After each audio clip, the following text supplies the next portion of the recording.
Okay, good morning. Morning. We are doing the Mishnah. Today we're doing Tesman Base, starting from the Mishnah. This is a continuation of what we have been saying on Chesman Base. We learned the Mishnah there told us, "B'midah she'adam ma'idid ba, ma'idid in light." Essentially, Hashem acts with everyone on an individual level, on a national level, with the world. Hashem acts in a midah connected midah kind of a fashion. And we're continuing that theme here in the Mishnah on Testimony Base. And so we start off the Mishnah. Mishnah tells about Shimshon. Today we're going to learn, and tomorrow again, we're going to learn more about Shimshon. Shimshon Agibor, just as a background, is a very interesting story. It's very hard to imagine someone like him. It's I would say, quite difficult for us to envision that the Gadol B'Yisrael is somebody who acted in the manner that he did. And yet, nevertheless, he was a shepherd of the Jewish people. He had the spirit of Hashem in a way like the other shaftim, and he judged the Jewish people for 20 years.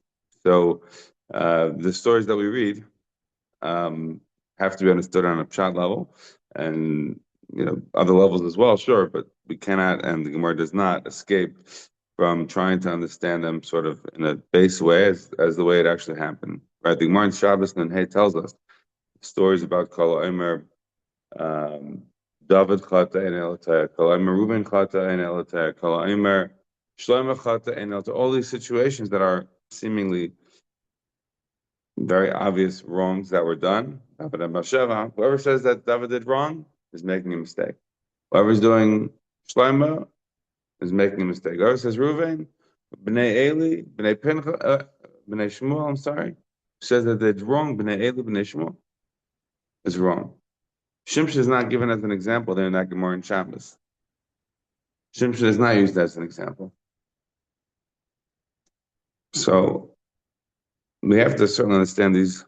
The Gemara the Mishnah here is going to be understanding things in a very literal way.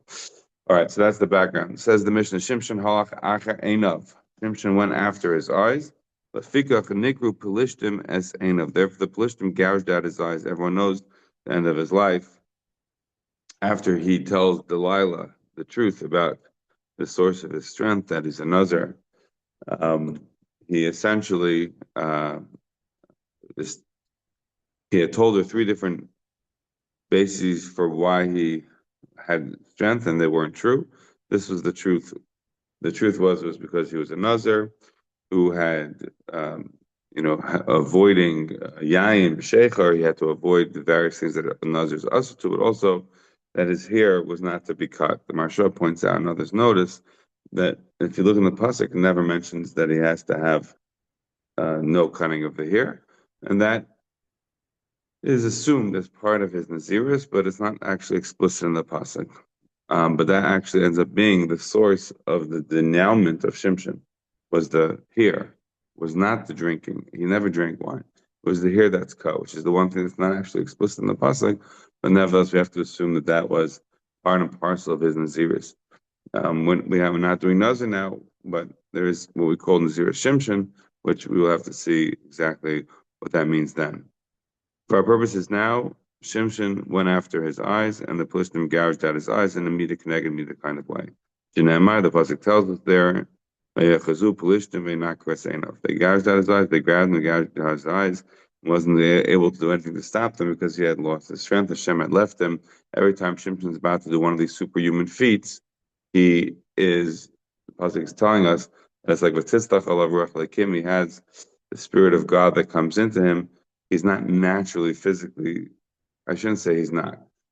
There's no indication from the psukim that Shimshon looks like Oig, right? It looks like Goliath. There's no indication of that from the psukim at all. It could very well be that he was looking like a regular Yidel.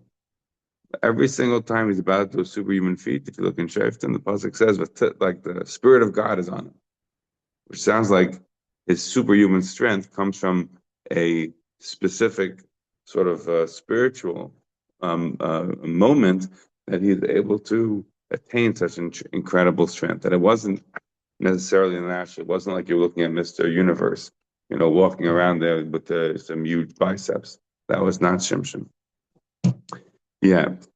Mishnah then continues, gives another example of somebody who was punished mida k'neged mida. Avshalom nisgar b'sayrei. Avshalom, he took a great pleasure in his hair. That we do know from the Psukim. The Psukim there in Shmuel tell us that Avshalom was very proud of his hair. He had beautiful hair. Um, Lefikach nitl b'sayrei. So therefore, he ends up getting caught by his hair. Psukim, uh, uh, the Psukim maybe not 100% clear, but it's Marsha says they're not 100% clear, but if you look at the Pshat on Pesach and Shmuel, it seems relatively clear. He was riding, right? Remember, everybody knows the story of Shalom. Shalom rebelled against David HaMelech, his own father, right? He was very much beloved by David. David very much loved Avshalom, and the love that he had for Avshalom is very difficult to. It's very difficult to sort of justify David's actions. It's very difficult. Give you 2 minutes of background on understanding the story there, is that we see a very big difference between David sort of in Shmuel Aleph or even in Shmuel Beis until the story of Bathsheba and David afterwards. David initially is incredibly active as a personality. He goes and fights Goliath, right?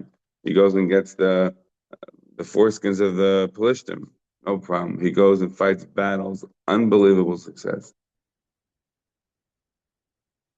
And then he's even able to, in an active way, be passive, right? When it comes time to be coming the king, and he's the king over Yehuda and Hebron, but he refuses to go and become king over the rest of the Jewish people. He's actively passive. People want him to go and actively pursue it. People want him to go actively pursue Shaul. No, right? He doesn't take revenge against Shaul, for even if he has the opportunities to do so in the cave. He has the opportunity to do so when he comes upon Shaul in the encampment. He doesn't do anything. But he's active. He's actively passive in certain situations, but he's always active. And after the Ma'aseh of Bathsheba, you see a different page of David. He sort of most of the rest of Shmuel, he sort of takes a back seat to the incidents that revolve around him. Those incidents are very bad. Right? There's the incidents of Amnon and Tamar, then there's Avshalom's rebellion, and David just doesn't seem to have that passion anymore to do something. So Ma'aseh Amnon and Tamar, Yichud, which is Gezer as a result of that, David doesn't do anything. He doesn't do anything to protect what had been happened to Tamar. Tamar was Avshalom's sister, and Avshalom is infuriated. And he waits for the moment to pounce on Amnon because David won't do anything to him. And when the moment comes, he kills Amnon. And David doesn't punish Avshalom either. But Avshalom thinks David's very angry at him, so he ends up going off into an exile, his own like Galus, until Yayav and others, they see how much David misses him, so they bring him back. Avshalom comes back, and he ends up going on a journey where and the Psukim were very clear about it. He is very much a people pleaser. He's a glad hander. Everybody comes over, he says Shalom Aleichem. He gives a big hug and he smiles, and everybody starts to love him. And as he turns more and more people's heart against David HaMelech, and more saying, "Wow, Avshalom, he should be the leader. He's really got it." But remember also the context. Everyone knows what happened with David Bathsheba. Everyone knows David sort of taking a very passive backseat now to leading. Avshalom seems to be but no one anointed him as a king. Nevertheless, David's biggest advisors, generals, they go with Avshalom. And Avshalom, because of some mistaken listening to certain advisors, and not to, David sent in one of his advisors who was really uh, like a spy. Like he was acting like he was with Avshalom, he was really with David. If not for that, all of it had been lost. In the end, that advisor convinced Avshalom to do the wrong thing. Instead of chasing David when he was down, he let David regroup, and David eventually wins this war. And Avshalom is striding along on his mule. pasuk tells us, and he gets caught in a tree. How would he have gotten caught in a tree? Again, as the Maharsha does not say exactly, but it's clear. Avshalom, the pasuk had already told us, had incredible hair. So the mule kept on going along, and he was stuck there in the tree. How was he stuck? Because his hair, which was very long. He had a big chup, and he got stuck in the tree with it. So the pasuk says, Avshalom is good, he was very proud of his hair. Right? I can't get into all the levels over here, but one of the things you're supposed to know about Avshalom is that according to Chazal, he is the son of an Isha Sifas Tayar. And what do we say about Isha Sifas Tayar? The Gilcha Roisha. Right? But also says you have to cut her hair. You have to manavel her. That's part of this whole Sotah story. Right? The Sotah story is what? We've been learning about a Paras Roisha Isha. Right? You have to take her, undo her hair. Right? You have to take off her Kippah Shal Roisha. This is how we learn out. Anyone who learned who was watching the videos, you will see I did one thing on the Mishnah, right? In the Mishnah on Zion Amanav, which told us about the hair that I mentioned over there. That what do you mean? Sorry, he's taking off her hair. I went in on a tangent to tell you what the fact. This is a proof that they used to have hair. They didn't shave their heads. Right? This is a Hungarian custom. So I went down on that. We're not doing that again now. But all these stories are about that, right? Shimshon had a hair issue. Avshalom has a hair issue. This is all meant to be seen not just on the level of the Midah Shalom, but also in the larger question, or the larger issue that we're dealing with about hair and its attractiveness. If you remember the back in the Gemara Brachos Chaf Dal, we talked about Seir B'Isha Erva. We also had beforehand. We mentioned the notion that we said that the Gemara told us on Chesam Nalf on the bottom, Mipnei Shekula Erva, right? So this is one of those things that we think about normally on a woman, but here on a man as well. These people fell prey to their hair. So Avshalom was in the Skua B'Saira, the figure of Nidla B'Saira, so he gets caught up by his hair on the tree. Part of the situation over there was a very sad situation, is that David leaves 10 of his Pilagshim as guardians of the house, and Avshalom does inappropriate actions with them, right? Because of course it's usher to sleep with the king's wives, his concubines. It's usher wears clothes, everything. That's why when the king dies, as a halacha, we burn all the stuff for the king, so it shouldn't be utilized again. What happens to these 10 Pilagshim when David comes back? They become Amanus Chayos, living with us for the rest of their life. David will never be with them again, and neither will anybody else. I just got to say this to me a little titillating, but I can't go into it more. This is the opinion of some of the Mefarshim as the Ma'aser of Reuven and Bilah. Some want to say it in this way as well. In other words, that Reuven is trying to protect against there being other inheritors, other Yarshim. So what's the possibility of that? Since Bilah has now become the mainstay wife, so by Vayishkav, Reuben is Bilah Pilegesh Aviv, he's going to prevent that. It's in a similar kind of a manner, because now Yaakov will not be with Bilah ever again. It wasn't a vort that was a taiva for Bilah. In other words, most of us grew up on the Chazal, that the reason that Reuben did what he did with Bilah was because he was being tevea, the covet of Leah. That is the common understanding. But some of us would say it's not a vort to be tevea, the covet of Leah, so much as it's being ensuring that there will not be any additional yarshim.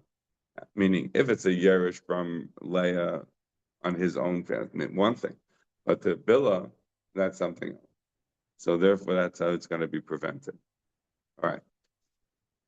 So what happens as a result of this? So he gets 10 swords sort of jabbed into him. As part of this very, very difficult to understand the actions of David HaMelech, David refused to let Avshalom be killed. He warned everybody, do not kill Avshalom. And when Avshalom is killed, on the express orders of Yoav, David finds out and he mourns Avshalom and he's crying for his son Avshalom until, if you look in the Psukim in Shmuel, Yoav screams at him and says, "Do you want to have a kingdom? Do you want to have anybody left who's going to follow you? Stand up for yourself. This person rebelled against you. Yes, he was your son. Yes, you liked him, but he's over." And David does a little bit to like make himself presentable to the public. But the Pasukim said that people ran away. His own army ran away. It was like humiliated and ashamed after a victory over Avshalom, because everyone could see how tzibroch and David was about Avshalom. The Psukim here are a bit out of order of the Mishnah. The way that it's written there in Shmuel, it's clear that somebody comes and tells Yoav that Avshalom is attached to the tree, and Yoav's like, "Did you kill him?" And he's like, "I'm gonna kill him." We all heard David say that you can't kill him. So Yoav goes himself and stabs him with three shvatim, with three like darts or whatever he has, and that's then Yoav's men, 10 of Yoav's men surround Absalom, and they then each throw in their own sword. So the initial, the Pesach of stabbing Absalom, showing that it'll be okay, that comes from Yoav himself. And remember, David and Yoav's relationship is very complicated. I don't have time to go into it now, but in the end, David wants Yoav dead. It's his final deathbed command. He wants Shlomo to get rid of Shimon and Gera, and also to get rid of Yoav. And it is a very difficult parsha to explain. I don't necessarily have group shot on it, but right now that suffices it. So again, the 10 men who surround Yoav, the 10 men of Yoav who surround Avshalom and they stick in their swords, that actually happens right after the next thing. Well, the Fisha Gonav Gimel Genevis, the gears, the Tosefta has a gears of Genevis, but then the side they put in, and it makes more sense in the Mishnayos that we have is Levavas. Because he stole three hearts, Lev Aviv, Lev Bezdin, Lev Yisrael, he stole three hearts, the heart of his dad, David, the heart of the Bezdin, and the heart of the Jewish people. As I already alluded to, he stole the heart of David. Somehow David loved his son. Mamish, he thought the world of him, even though he was a glad hander. David was susceptible to Avshalom and his glad handing. The Bnei Israel were easily susceptible, as I already mentioned to you. The Psukim are very clear about it. Every time somebody would come for a judgment, so Avshalom would say to them, "No, tell me a story." And he would listen. He wasn't, they say about IQ, they have something called EQ. And he would listen, mamish, yeah, with empathy. Not just sympathy, empathy, like he's mamish in it with you. And he was like, "You're right. You're mamish right. We have to do something for you." And the next guy would come along. Could be the same guy, the other protagonist in the same battle. He would listen and he'd go, "You're right. We should really do something for you." And the people would be like, "We should get him to be the leader. He really hears us."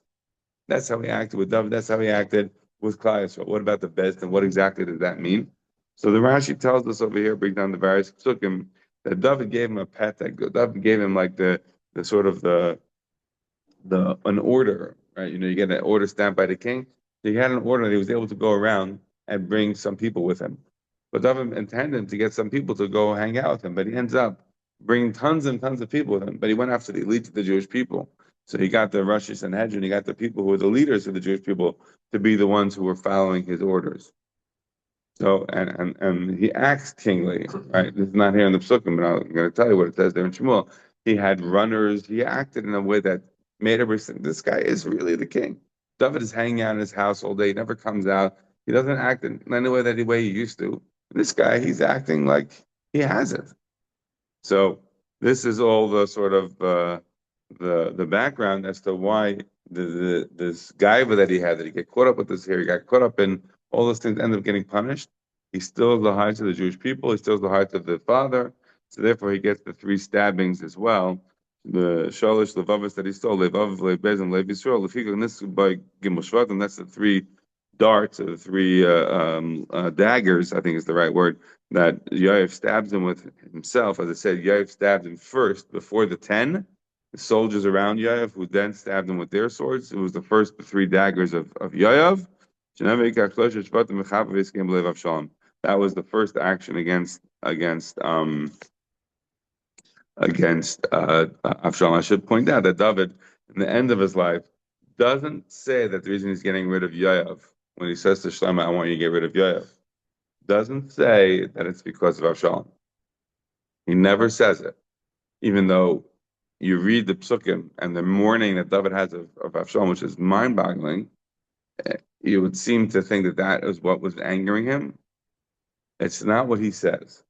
David says, I want you to get rid of uh, Yoav to Shlomo. He says, because of what happened with Avner ben Ner and Amasa ben Yeser, never mentions Avshalom. One of the things we have to question is how much of Avshalom was really latent, but never said. Again, if you look at the Psukim and Shmuel, you'll see the mourning that David has for Avshalom. You'll understand what I mean. All right. And now the reverse. It's not just all negative all the time. There's also the good. When somebody does good, Hashem rewards good. So too when it comes to good things. When you remember the story when Miriam was putting Moshe Rabbeinu in the box and put him out on the river. So Pasuk says that she waited for him. Therefore,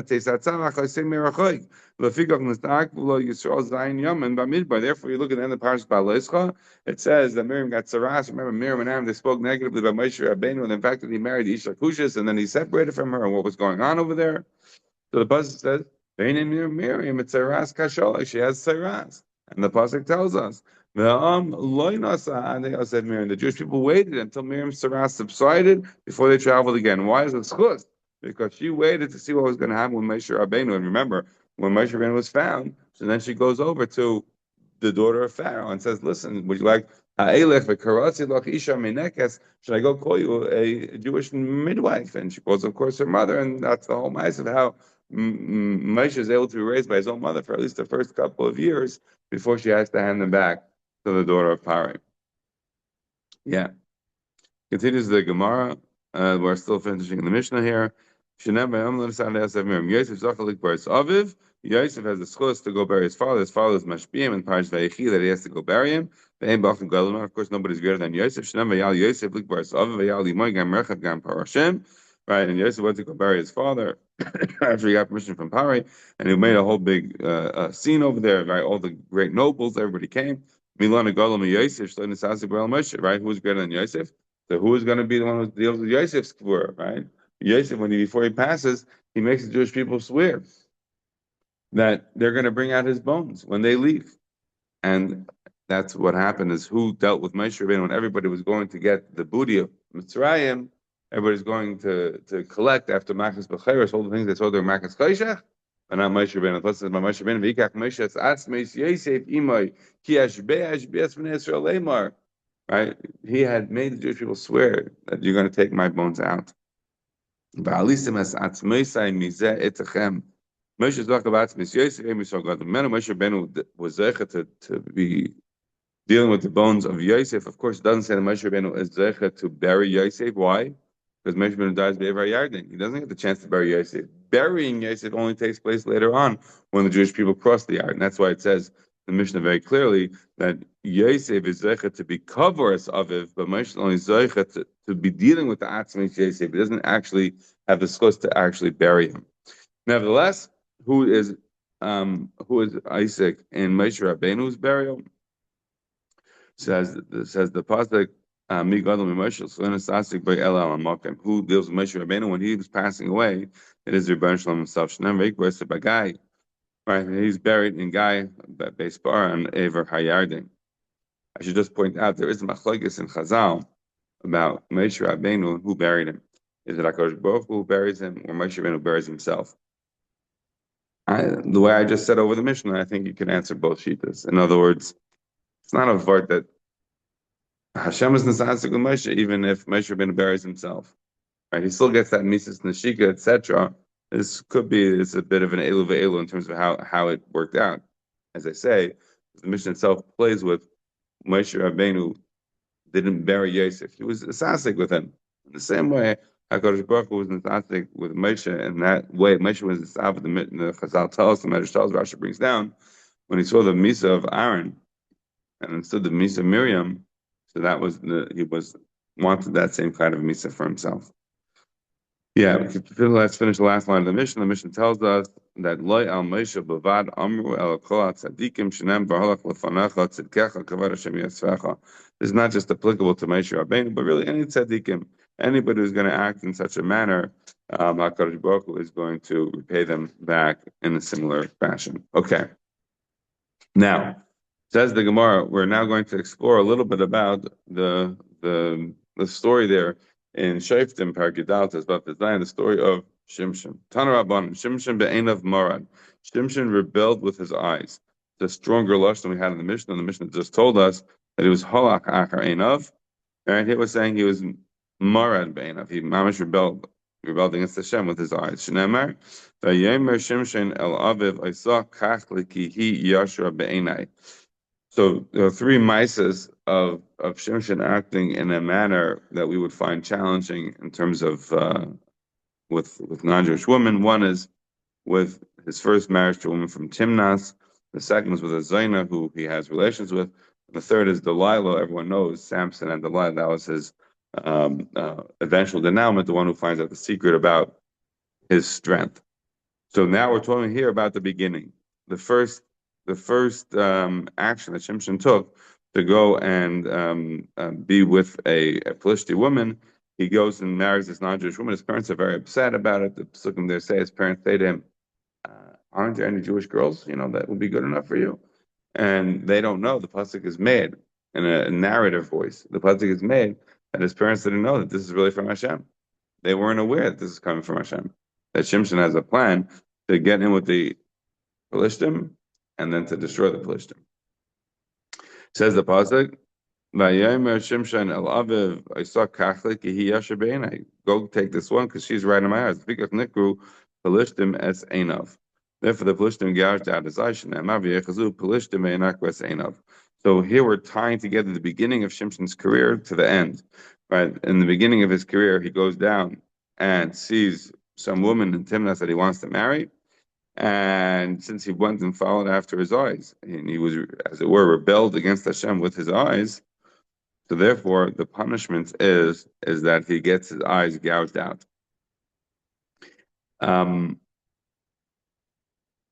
Okay, says the Gemara. Really, any is this true that this is a source to tell us that Shimshon went after his eyes, rebelled against Hashem? In this version of the Gemara, he was mamish marad. He was rebelling against Hashem with his eyes. Is that the right way to read these psukim? His parents didn't know this is coming from Hashem. And for the Gemara, yes, you're right. It's not saying that it wasn't from Hashem, but ki azal mia basar yashruse azal. But when he went after, it was going after what was right in his own eyes. In other words, yes, overarching, it's all coming from Hashem. That is true. But in the moment, if you look at the specific action, the specific woman, that was coming because he was following after his eyes. So it's one of those things to remember. And at the risk of sounding antinomian, we could say it in the antinomian, could say it in the non-antinomian one. We'll say it first the antinomian way, then we'll say it in the proper way. Yeah, the antinomian way is that when you do something bad, it didn't get outside of Hashem's plan. Hashem wanted it. What's the way to see this in the right fashion? It's not when you do something wrong, because when you do something wrong, if Hashem wanted it, that's dangerous and it could go in bad ways. When somebody does something bad to you, if somebody does something bad to you, how are you supposed to look at that? The famous chinuch tells us, Pash Kedoshim, on the mitzvah of V'leisikaim, V'leisitar, right? The pasuk tells us, now I take Nekama. Says the chinuch, why not? Because when something bad happens to you, you know that it wasn't from that person. Sure, that person is going to get whatever punishment Hashem gives them. But after that thing happened to you, who did it come from? Hashem wanted it to happen to you. So if Hashem wanted it to happen to you, why are you going and hitting him? He's just an instrument of Hashem. He's just a shaliach. It didn't come from him. Is he going to get punished? Yes, of course. He had free will, free choice, all that stuff. Yes. But after an action takes place, But somebody did something to you, don't be angry at them. They're just a shliach of Hashem. You want to be angry at Hashem. Figure out why Hashem's doing this to you, but not that person. That's why you're not supposed to take Nekama. That's the unbelievable lesson of the chinuch, that ultimately you can look at every action, both in the limited purview of the specifics of what happened, but then the overarching sense. So yes, does Hashem want this to happen? Is it all part of a big? Yes, absolutely. But Shimshon himself, when that moment, how was he acting? He was acting after his heart. Here's the Gemara, Tanya, Rebbe Eimer. So Rebbe tells us the following: Tchilas kilkul ba'aza lefikach laka ba'aza. Rebbe's statement is a little bit difficult to understand, as the Gemara is going to explain. According to Rebbe, the beginning of his kilkul was in Gaza, and that's why he ends up getting his eyes gouged out in Gaza. What do you mean? That's not the story of Timnas. Timnas is not in Gaza. Later on, he goes to Gaza and he has the Maisa there with the Zaina, etc. But that's the second story, as I mentioned, of his relationship with Plishti woman. But that's later than Timnas. So the Gemara says, what's the source to tell you that the end of the kilkul was in Aza? The Siva Yelach Shimshon Azaza, right? Because it says in the pasuk that he went to Aza. And he saw this Zaina. Therefore, he got punished in Aza. The Siva redo I say Aza, so they brought him down to Aza, and they gouged his eyes out there. But the Gemara asks, now remember, I told you there were three stories that Shimshon had with women. One was Timnas, one was the Zayin in Aza, and one was later on Delilah. So what's Rebbe picking out? Rebbe's picking out the second story in Aza, not the first story in Timnas. So for the Gemara, so what do you mean? He went to Timnas. The first story where he marries the first Pelishti woman is in Timnas, not in Aza. So what are you talking about? And for the Gemara, Tchilas kilkul mia ba'azahu. The beginning of his kilkul was really in Aza. And Aza was the Zaina, in Timnas was a Pelishti who he married. Look at Rashi. Rashi says, Tchilas kilkul mia ba'azahu. De'ahi de Timnas. That woman who he married in Timnas, lav kilkul hu kulei. It wasn't such a massive kilkul. Why? Shelach chalei leisha. Because there he married her. V'loi bo aleh beznus. And he didn't have a relationship with her, just zinus. What is Rashi mashma? That what's worse? When you're with a non-Jewish lady, to marry her or to just fornicate? Says Rashi, what? It is clear that marrying a non-Jewish woman is better than just simply having an illicit non-marital relationship with such a woman. Is that true in halacha? Let's first say that many disagree with this Rashi. And before we go any further, there are those that would like to read Rashi and not say what he says. So therefore, let's point out first what the Teish Shan says, because it's 100% clear that Rashi did not agree with the way that Rashi is then taken. Right? Look at Teish Shans. The bottom Teish Shans say on the page in Testament Beis, what Teish Shans say?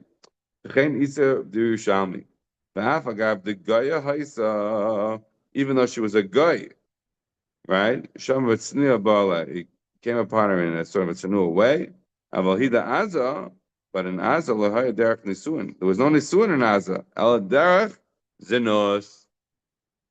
So it is clear from the Teish Shans, who is echoing Rashi, as I mentioned already before, that is generally the way the Teish Shans works here. Again, Teish Shans not the same as the Rashi Shans. It's the Teish of Shans. It brings down a lot of times Rashi. Seems to be clear that this woman did not convert, and it nevertheless better to be married. You're going to say, but isn't Kedusha not Teish by a guy? We're not talking here whether tfis or anything. We're talking about derech hasnus or derech snus. Derech hasnus, better, mashma from Rashi, than derech snus. Clear? No doubt about it. Many mefarshim, because they're very uncomfortable with what I'm about to say, they're very uncomfortable with what I just said, end up saying that we obviously are talking about a situation of, was she already converted? Now, if she already converted, the question is, what's the kilkul? The question is, why are her parents so upset? Yes, the Gemara tells us, Kedushin Ayin, Yivam is needed in many places. Gerim Kashim Yisrael Kisapachas. It's very difficult. We've mentioned already many times why. Very famous, or it's not famous, but one of the fantastic reasons is given looking Kedushin Pesach Ayin on base, Rabbeinu Avram Hager, that Kashmir Kishol Kisapachas because they do too many mitzvahs. They're too stringent. They want to do all the things good, and they make us look bad because we don't care. The Gerim are very into it. That's why it comes from Rabbeinu Avram Hager. I love the story. Anyhow, so let's do the chinuch. We don't have much time. We'll do 1 second here. The chinuch mitzvah tav chav zayin. The chinuch tells us the isser is there. The isser of like the applies not just to the zayin. Umay, it applies to all gayin. Continues the chinuch. Kishehu miyachtel alisha. When you're miyached the woman for an isha, we're not talking about tfisa. We're talking about derech chasnos. Aval habal agay derech mikra. But if somebody just has a relationship with a non-Jewish woman, Adam haba zunasai, shalai b'ferhesya, ein bazeh el iser deverim. This b'ferhesya point. Look at the Taishan. So what's the b'tzina? I'm not getting into that now. I don't have time. But you hear the lashon. The difference between zunus or derech chasnas is if someone just has an illicit relationship with a non-Jewish woman without being derech chasnas, ein bazeh el iser deverim. It's not a daraisa. Derechasnas is daraisa, but not derechanos. But derechasnas is the daraisa you're over. Derechanos is just the rabban, so it's much the exact opposite, right? According to the chinuch and those that go with the chinuch, which is many rishonim, that it's much worse derechasnas than it is derech mikra. From here we're saying now that okay, we have to hurry up. So that's a little bit on that. Yeah, so the pasuk continues, Vayi achar echein vayav isha benachal seirek ushma delilia, or delilia, as the way it's pronounced in Hebrew. They see some woman who has a Plishti name. The Gemara Yuma tells us she should darshan names. Rameir says he was darshan Kedar Kigorta Apuches Hema. So the Gemara says Rabbi Eimer El Mole Loy Nikra Shema Delilia. If her name wasn't Delilia in Plishti language, she should have been called that. Why? The Dildala as Koicha, Dildala Sliba, Dildala Smaisaf. She mamish ruined the koyach of Shimshon, his heart, his strength, his actions. Mamish, he took care of everything. So the Gemara now explains what does it mean? Dildala as Koicha, that she knocked out his strength. Sliba Yasa Koicha me Olav. Right? He lost his strength. Dildala Sliba, she ruined his heart. Sliba Ter Delilia Kihigalas Kolibai. She saw that she was telling the truth. Dildlas Maisav. She ruined his actions because the Stalish Shchinamina, he no longer had the power, he no longer had the strength to fight. Right? The Shchina left him after his hair was cut off. The Sibula Yoda Hashem Sarmil. He didn't know Hashem had left him. So the Gemara now explains 2 seconds. Vatera Delilia the Kihigalai. She saw that she was telling the truth. Mino Yoda. How did she understand that this time when he told her about his hair, the fact that he's a Nazir Hashem, how did he know this time is the truth? Amar Chanan Marav, Nikrin Divrei Emes. When somebody says something true to you, you know it. You just know it. You just have a sense. Oh, this is Emes, right? Sometimes you hear a group shot, you're like, oh, that's the Emes, that's the shot. You just know it. You know it. That's one possibility. So Abai says a different one. She knew that her husband was a tzaddik, and once he said something with the Shem Hashem, he wasn't saying it levatola. Came the Amar Nazir lekimani. Once she said that he is a Nazir Hashem, so Amar, she said hashta bade kushtakom. Now it must be that he's telling me the truth. She was mamish pressing him on, urging him to give her the truth. My batal. How do you mean she urged him on? How did you know that she got him to? How did she get him to tell the truth? How was she?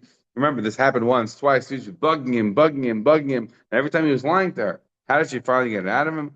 Amar Rabbi Yitzchak Terbei Rabbi Ami b'Shas Gemar Bia Nishbata Mitachta. At Shas Gemar Bia, she moved away from him, and that made him very frustrated, as Rashi says, because that's when the Tevus to Adam is most meruba, and that's why he eventually fell prey and told her what it is. The Gemara in Shabbos Kuf Mem tells us that the woman's supposed to do that at Tchilas Bia, the lesson of Chizla to his daughters, and that is in order to be able to create a good situation, but not certainly at the Gemar Bia. That was to frustrate him and to get him to tell the truth. And now we have. All right, we have to stop over here. Okay, we'll stop here.